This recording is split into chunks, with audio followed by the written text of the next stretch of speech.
الحمد لله رب العالمين وبه نستعين على أمور الدنيا والدين صلاة وسلاما دائمين متتابعين متلازمين إلى حبيبنا المصطفى محمد صلى الله عليه وسلم وعلى آله وأصحابه وأزواجه وذرياته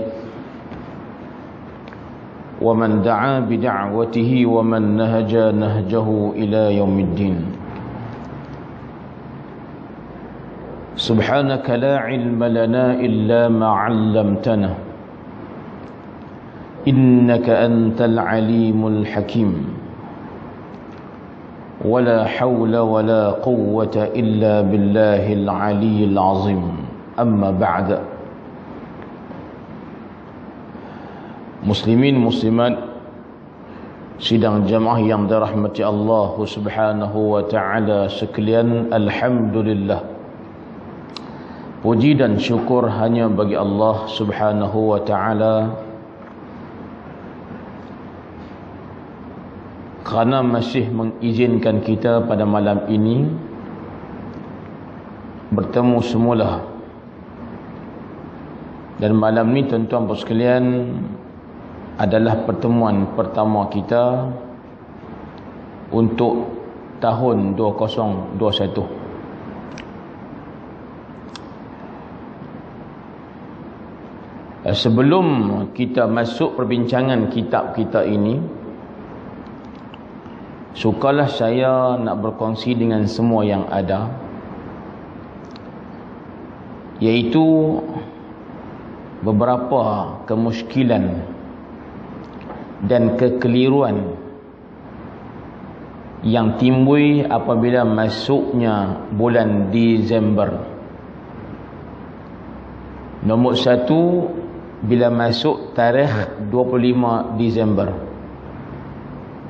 Dan yang keduanya, bila tukar tahun baru Masihi, bila berada di hujung Disember. Dan esok ni adalah 1 Januari tahun baru. Kemusykilannya ialah boleh ataupun tak boleh kita orang Islam ini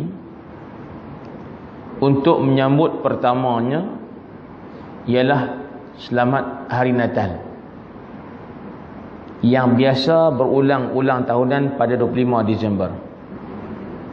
Dan yang keduanya, boleh ke tak boleh orang Islam ini nak sambut tahun baru Masihi, nak sambut tu dengan aktiviti yang macam-macam, boleh ke tak boleh? Pasal apa timbul soalan? Kerana bila kita sebut tahun Masihi, tuan-tuan, orang akan nampak pertamanya secara umum lah, tahun bukan Islam, kalender bukan Islam. Itu kata mereka. Yang keduanya, tarikh 25 Disember itu, jika dikatakan tarikh lahirnya Nabi Isa, walaupun tak tepat, ikut ulama kita ada pandangan yang berbeza, maka salah ke tidak kita ni nak pergi sambut hari lahir baginda? Pasal apa tanya? Kerana Nabi Isa ialah Nabi untuk orang Nasrani. Adapun kita orang Islam, maka Nabi kita ialah Muhammad sallallahu alaihi wasallam. Seolah-olah kalau kita sambut hari Natal ni, dia kata macam kita ni duk sambut hari kebesaran orang Kristian. Dia ada berasa lagu tu. Timbullah dua kemusykilan. Pertama, sambut hari Natal. Yang kedua ialah sambut tahun baru Masihi. Maka jawapannya begini. Nombor satu,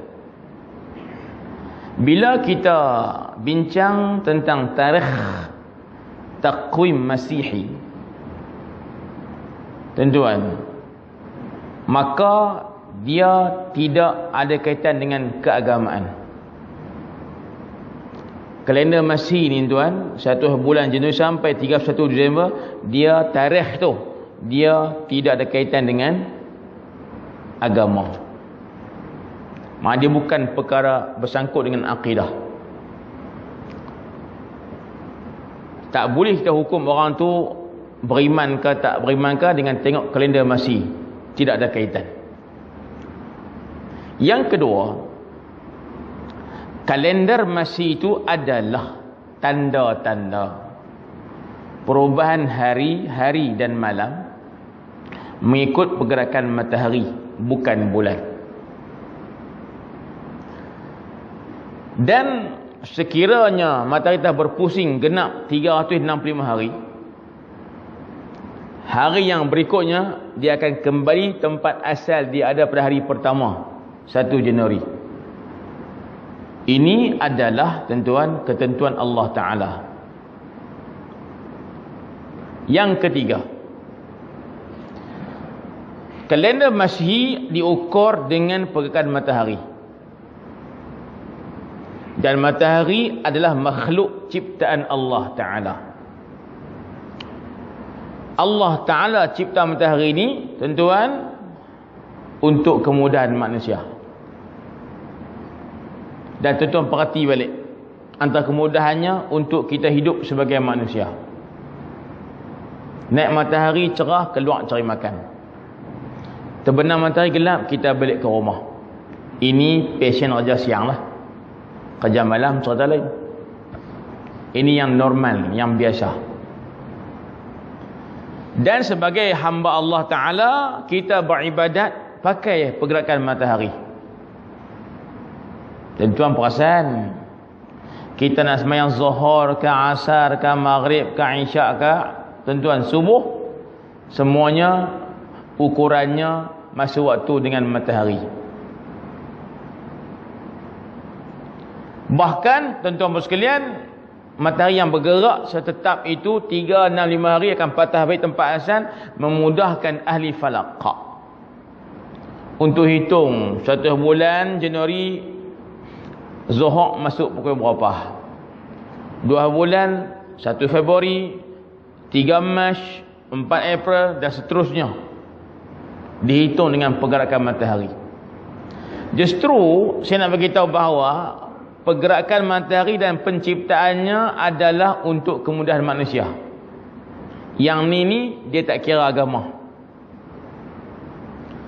Maka kita buat satu kesimpulan, kalender Masihi ini perhitungannya kiranya tidak ada kaitan dengan akidah. Habis tuan-tuan 31 Disember pukul 12 minit, maka tukarlah tuan-tuan tahun baru. Jadi dengan cerita saya ni, kesimpulannya tiada salah pada agama untuk kita sambut tahun baru Masihi. Sebagaimana tak salah kita bahkan dituntut untuk sambut tahun baru Hijrah. Tiada beza di sudut itu. Cuma bila kita kata lagu tu, ada orang dia pening. Dia gaduh nak tanya, Ustaz, kalau kata boleh sambut tahun baru, okey lah. Kira halal? Ya. Boleh buat apa-apa? Ya. Kita nak buat konsert K-pop boleh Ustaz nak? Tuan-tuan, jawapannya ialah asal hukum sambutan tahun Masihi itu harus pada agama. Bahkan jika sambut itu dengan perkara yang diizinkan syarak, boleh mendatangkan pahala dengan sambutan tadi. Contoh pengisiannya, ceramah agama, forum agama. Contoh ceramah perdana, paling kurang pun nak raya orang muda ni nasyid kontemporari, panggil pula tuan, sepihan raihan dulu ni kalau ada. UNIC yang telah pun sedikit tua hari ni, panggil pula. Yang penting Islamic base tak tinggal. Maka dengan ada sambutan tadi, tambah semangat kita untuk tuan-tuan hidup ke depan dengan lebih baik contoh. Maka dituntut untuk kita buat sambutan tadi. Hukum asal sambut tahun baru masih ala harus. Tetapi boleh dikira pahala jika kita isi dengan benda-benda yang disyariatkan oleh Allah. Sebaliknya, jika sambutan tahun baru masih yang harus itu kita isi dengan perkara yang Allah Ta'ala murka, antaranya minum arak barangkali, antaranya tuan campur lelaki perempuan tanpa ada halang. Ada pula tuan-tuan konsert artis jemputan yang lagunya bukan lagu yang Islamik. Maka ketika itu saya kata hukum menyambut tahun baru tadi adalah dilarang. Bukan kerana sambut tahun baru, kerana pengisian dia yang disebab hukum tu berubah. Dan kita buat penegasan, kalau tak isi atau aktiviti itu benda yang tidak diizinkan agama, jangan kata sambut tahun baru Masihi, sambut tahun Mak Hijrah pun tak boleh. Contoh, Masjid Sultanah ni nak buat lain sikit, lain pada yang lain. Datuk lah contoh je lah. Contoh. Bincang-bincang tahun depan kita buat sambut tahun baru Mak Hijrah. Kita tak payah buat ceramah ni tiap-tiap malam ada orang cemuh dengar. Nah, buat ceramah pun orang tak mai pun, dia kata aku tu lah. Dan kita buat baru pula, kita buat konsert. Bincang, nak jemput siapa? Ada kata kita jemput Panama Rabbani ya, dia kata. Dia kata Rabbani ni cerita lapuk ah. Dah pengham moden dah. Cadang. Tuan-tuan, kita cadang ni boleh tak? Cadang kumpulan Metallica untuk main buat konsert sempena Ma'al Hijrah. Contohlah. Kawan tak setuju Metallica, tak mahu nak Scorpion, contoh je lah. Tuan-tuan, AJK bukan main. Maksud saya, kalau itulah pengisiannya, sambutan Ma'al Hijrah kah, sambutan Maidur Rasul kah, kalau aktiviti yang agama tak izinkan, apa hukumnya? Tetap dilarang, tetap haram juga.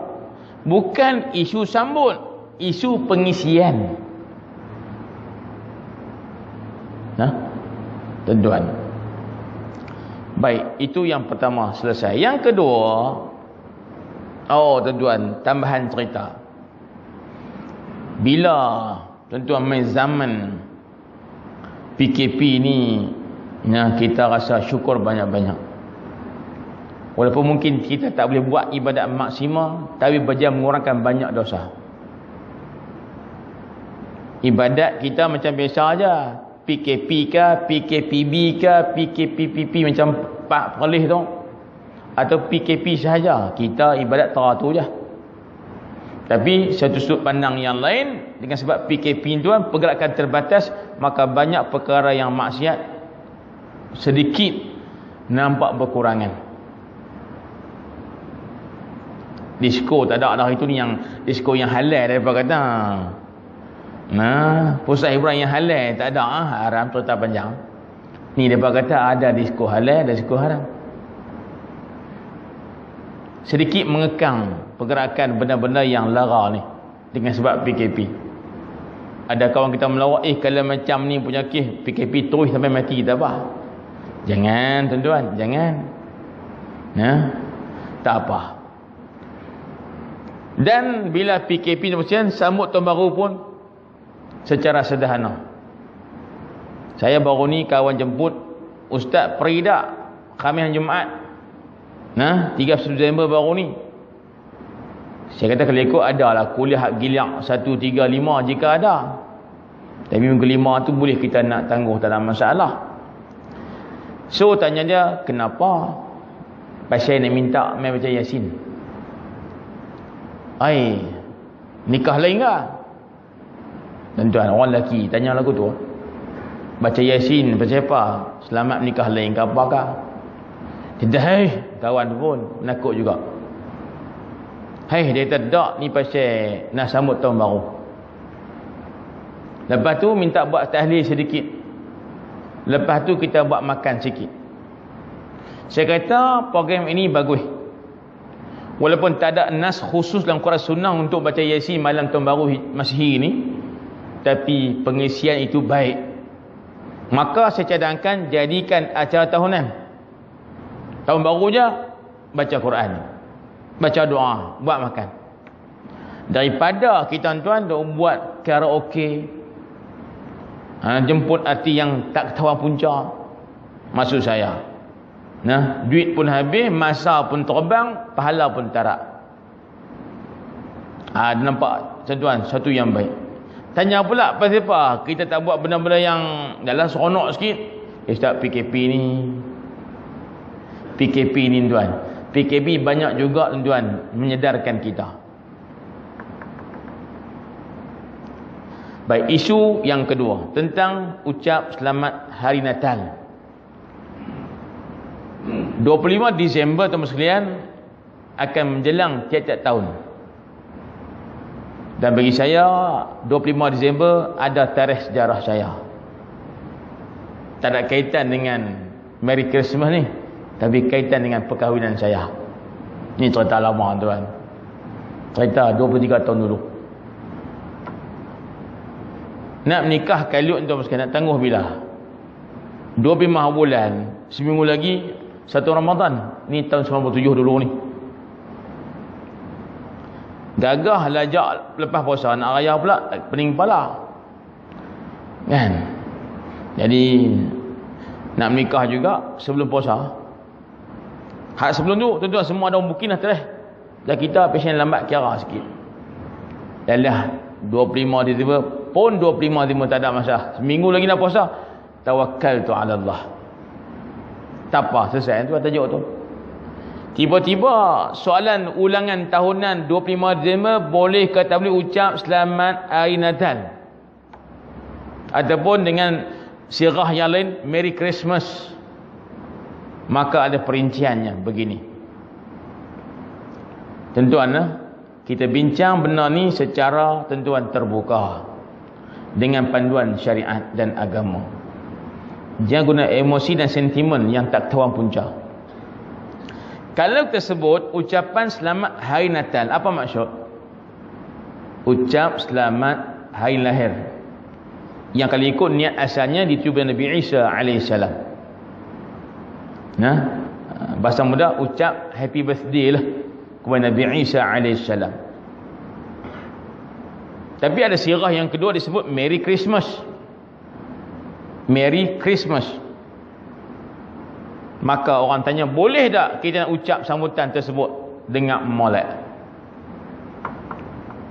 Boleh, dan ada ketika tak boleh. Kenapa boleh ucap selamat hari Natal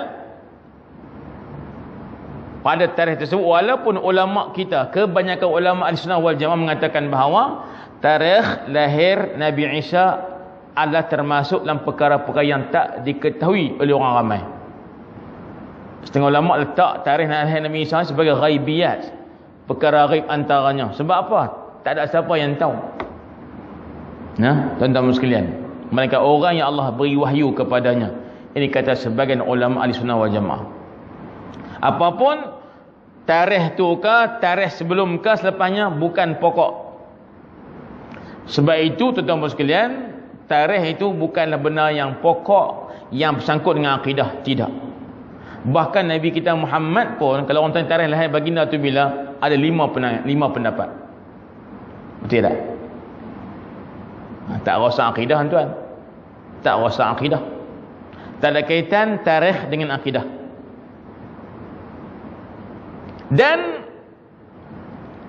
kita sebagai umat Nabi Muhammad, nisbah kepada Nabi Isa alaihissalam, apa kewajipan kita?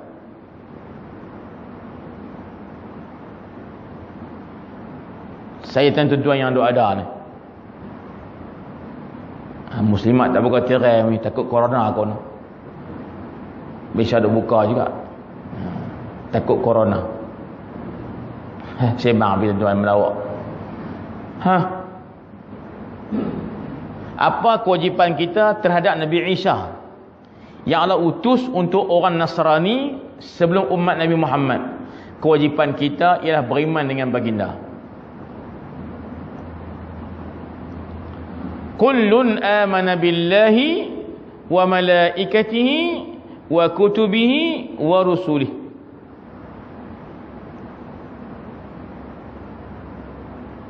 Katakan oleh Muhammad bahawa saya ni beriman dengan Allah, beriman dengan kitab-kitab, beriman dengan rasul-rasul, dan termasuk rasul itu adalah Nabi Isa AS.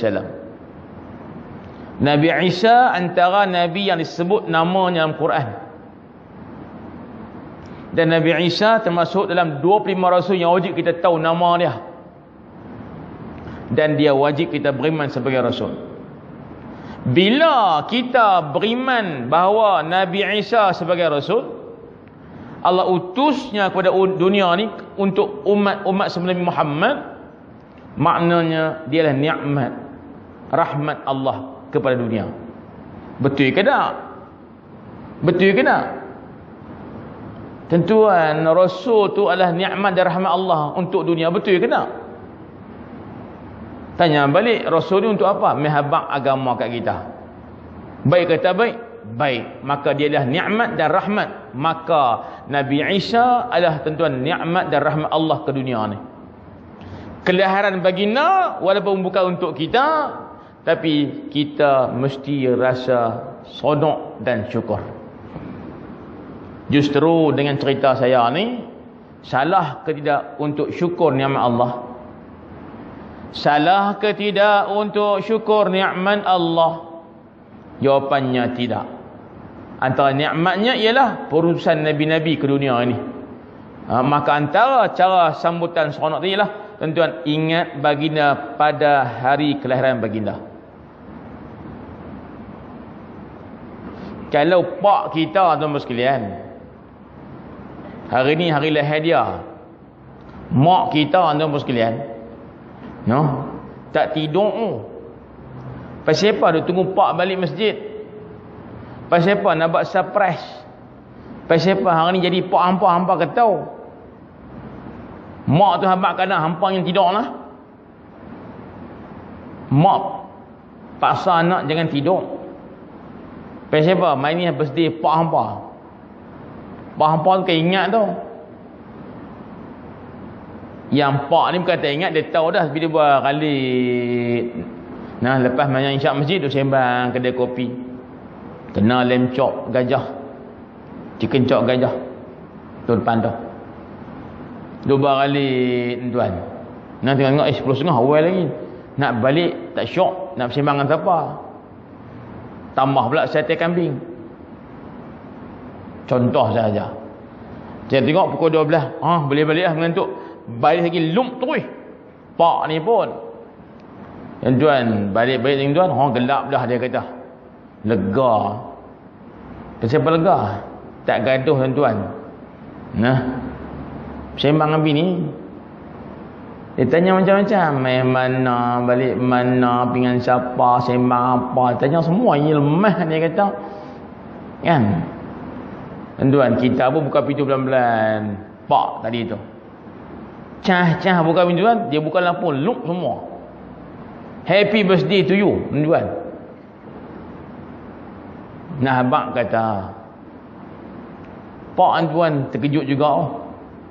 Nah, sambil-sambil ayak mata keluar. Noh, pasal apa? Dia orang kata apa ni? Dia je berasa hibah. Tak sangka kata bini sampai tahun ni ingat kat dia. Walaupun dia sebut punya keinginan nikah lain. Tak apalah, tuan tajuk lain lah. Jadi saya nak habaq, kalaulah pak kita, mak kita, adik kita, abang kita, bini kita, anak kita, laki kita duk sambut tuan-tuan sekalian, apatah lagi bandingan mereka dengan seorang rasul Nabi Isa walaupun dia bukan Nabi, diutuskan untuk kita. Maka dasarnya nak sambut kelahiran Nabi Isa adalah dituntut oleh agama. Sebab termasuk dalam bab syukur nikmat Allah berikan kepada dunia. Satu. Yang kedua, boleh tak nak ucap selamat hari Natal? Kalau setakat hari Natal tuan, tidak ada isu. Sebab apa ustaz? Itulah ucapannya. Tapi ustaz, kalau kita ni orang Islam, kita pergi ucap selamat hari Natal, takut-takut kita ni lari akidah, rosak akidah. Pasal apa? Hari sambut itu orang Kristian yang menyeleweng. Kita kata tidak ada kaitan. Bahkan kalau orang kafir sambut madu rasul pun, mereka takkan beriman pun. Orang kafir sambut madu Nabi, bukan masih mereka beriman. Faham ke no? Ini tuan-tuan sekalian, persoalan yang timbul.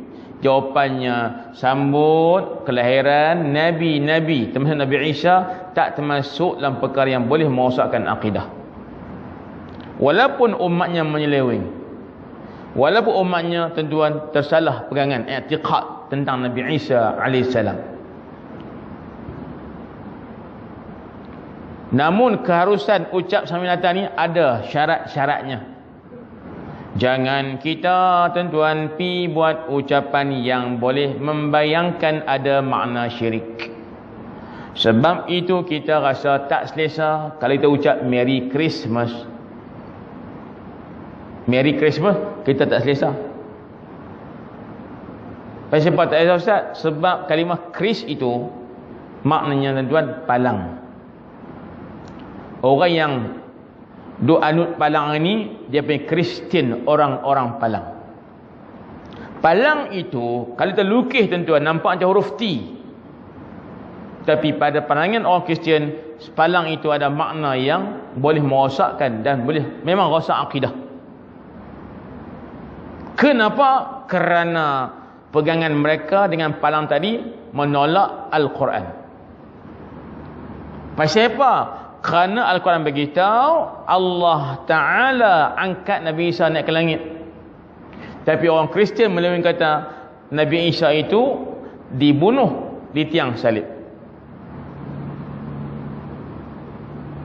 Nah, mereka duk pegang Nabi Isa disalib dan dibunuh di tiang tu. Quran beritahu barrafa'allahu ilaihi, Allah angkat Nabi Isa naik ke sisinya. Tak mati Nabi Isa sampai ke hari ini. Maka salib tadi, palang tadi dengan kepercayaan Kristian, tuan-tuan, dia telah menolak Al-Quran. Yang kedua, palang itu ada makna kesyirikan pada pahaman orang Kristian, nisbah kita, iaitu mereka mengatakan bahawa Isa ni ialah anak Tuhan. Anak Tuhan yang mati disalib. Tuan-tuan, kepercayaan mereka kata Isa tu anak Tuhan, apa status akidah mereka? Kufur. Kufur. Kufur. Kalau kita tuan boleh sebut Christmas, kita rasa redha dengan benda tu, rasa redha. Kita sebut Chris dan kita rasa redha, kena beringat. Tuan-tuan, kena istighfar takut rosak akidah kita. Kenapa? Kerana tuan-tuan palang itu pada pahaman mereka disalib anak Tuhan Yesus Isa lah alaihissalam. Kalau ikut kata anak Tuhan apa maksud? Kufur, syirik. Kenapa Quran kata qul huwallahu ahad Allahus samad lam yalid wa lam yulad wa lam yakul lahu kufuwan ahad. Allah itu Tuhan itu lam yalid, Allah tidak melahirkan, mana Allah tidak ada anak. Wa lam yulad, dan Allah tidak dilahirkan, mana Allah tidak ada bapa dan tidak ada ibu. Hanya Allah, dialah Tuhan yang Bila orang Palang, orang Kristian kata Isa tu anak Tuhan, mereka telah ada syirik di situ kerana mereka mengatakan adanya berbilang-bilang Tuhan. Walaupun anak tak kira lah. Kalau kita pergi sebut tuan-tuan Christmas tadi, rasa macam reda benda tu, rasa okey ya, biasa ya, palang-palang, tapi makna tuan-tuan boleh syirik kepada Allah Taala, istighfar banyak-banyak. Yang ketiga, palang tadi nampak relax tuan-tuan palang tu. Tapi sebenarnya tuan-tuan kalau perhati balik yang ketiganya, tuan-tuan, mereka mengatakan Tuhan tu lemah. Tuhan tu lemah. Ini paling common yang kita kata. Ini paling common. Mereka boleh kata anak Tuhan disalib dan mati. Tuan-tuan, pahaman tu nampak mereka simpati, tapi sebenarnya nampak kejahilan. Awat ustaz dengar molek. Bila mereka kata Isa tu anak Tuhan dibunuh di tiang salib, maknanya anak Tuhan mati dah. Kalau anak Tuhan mati, pak boleh mati tak? Biasanya pak dengan anak satu jenis. Kalau anak boleh mati, anak pak boleh mati. Tak langsung, tak langsung mereka kata Tuhan tu lemah. Mereka tak katalah Allah tu boleh mati, tapi mereka kata anak Tuhan tu mati. Faham ya, kalau bapak borak anak rintik, kalau anak rintik pak borak, kalau anak boleh mati, bapak pun boleh mati. Berikutnya, dengan palang tadi, dengan kepercayaan mereka, apa dia? Tuan-tuan sekalian, mereka mengatakan secara tak langsung lah, bahawa Tuhan Allah pun lemah. Pasal apa? Anak kena bunuh biar saja. Anak kena bunuh biar saja. Saya dah melawat dengan kawan-kawan. Beruk tuan-tuan, beruk. Beruk ni bukan manusia lah, beruk. Pasien tak ada akal, otak ada. Nak lintas highway, nak bawa anak, tuan-tuan, dia dukung anak kemas. Nampak trailer tak lintas. Pasal apa? Tuan-tuan, takut dia mati, anak mati. Jaga sampai tarah lagu tu. Dengan kepahaman Kristian yang salah tadi, kalau Isa anak Tuhan dibunuh, pertama nak habaq kata Tuhan tu lemah. Yang kedua takkan pak tengok saja. Tuan, menimbulkan banyak kekeliruan dan syubhah, keraguan. Jadi saya nak beritahu, dengan adanya sambutan Merry Christmas tadi ataupun sambutan Hari Natal, jika berunsur aktiviti yang boleh bawa makna syirik, ada lambang palang situ. Faham? Ada pula tuan gamak Mary. Mary dan Maryam lah. Mary. Orang putih panggil Mary. Tuan, Maryam tu Mary. Tuan kalau bini nama Maryam, balik saya lagi boleh panggil Mary kat dia. Kan? Assalamualaikum Mary. Terkejut tuan bini kita dalam rumah. Kata abang, silap orang kot. Dah awak ah. Saya Maryam. Ha lah, orang putih panggil Mary. Maryam tu Mary. Tapi tuan-tuan jangan pula nak pergi beli roti Mary di kedai sebut roti Maryam. Tak boleh beli sampai ke sudah. Roti Mary tuan. Nak kata roti Mary kan M-A-R-R-I-E. Kita pun saya nak roti Maryam sekilo. Pening kawan tau. Telefon Maryam, Mary tu Maryam lah. Oh, jangan tuan dapat lebih kurang lagu tu. Maksud saya. Jadi tuan-tuan sekalian, ada gambar Mary. Ada patung pula dalam bentuk rupa kanak-kanak. Itu simbol kepada Nabi Isa yang dilahirkan. Tanpa patung satu bab lah.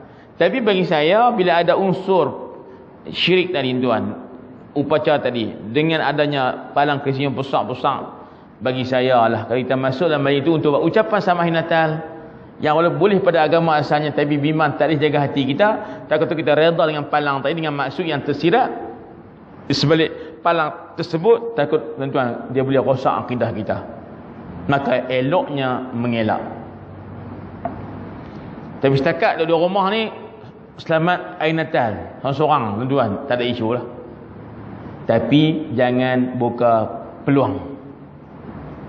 Takut orang Kristian yang menyeleweng dah kita buka macam tu, tuan-tuan, memang takut mereka ada unsur mengambil kesempatan atas keterbukaan. Apa dia? Kristianisasi. Nak buat benar fikir jauh, jangan fikir hari ni sahaja. Ustaz, relax Ustaz, ucapan semata biasa boleh kan? Boleh. Kita buat malih jemput orang Kristian main. Contoh, mereka main buat palang mereka dengan kepahaman mereka. Akhirnya dia akan faham ini adalah satu bentuk peluang kita ni. Untuk akhirnya bimbang, takut kristianisasi akan lebih berluasa. Walla'iyadzabillah. Maka hukum asal nak ucap selamat Hari Natal, silakan. Tapi elak daripada menggunakan kalimah Merry Christmas. Elak. Dan kemudian jangan campur yang ada tuan-tuan sambutan arti seumpama tadi. Tapi peliklah pula kalau orang Islam seluruhnya, komuniti Islam 100% Muslim, tiba-tiba buat sambut hari Natal di masjid tuan, peringkat masjid. Peliklah sikit. Baru Nabi pun kita buat Hari Natal pun kita buat. Orang kata, mereka ni kau mana ni? Walaupun dia Nabi kita juga, tapi dia akan buka satu benda yang lain untuk jadi fitnah pada agama. Nak sambut, nak ucap, pada dasarnya tidak mengapa. Jangan guna perkataan Merry Christmas, tuan. Itu selesai. Dua kemuskilan yang disoal pada kita setiap Disember setiap tahun.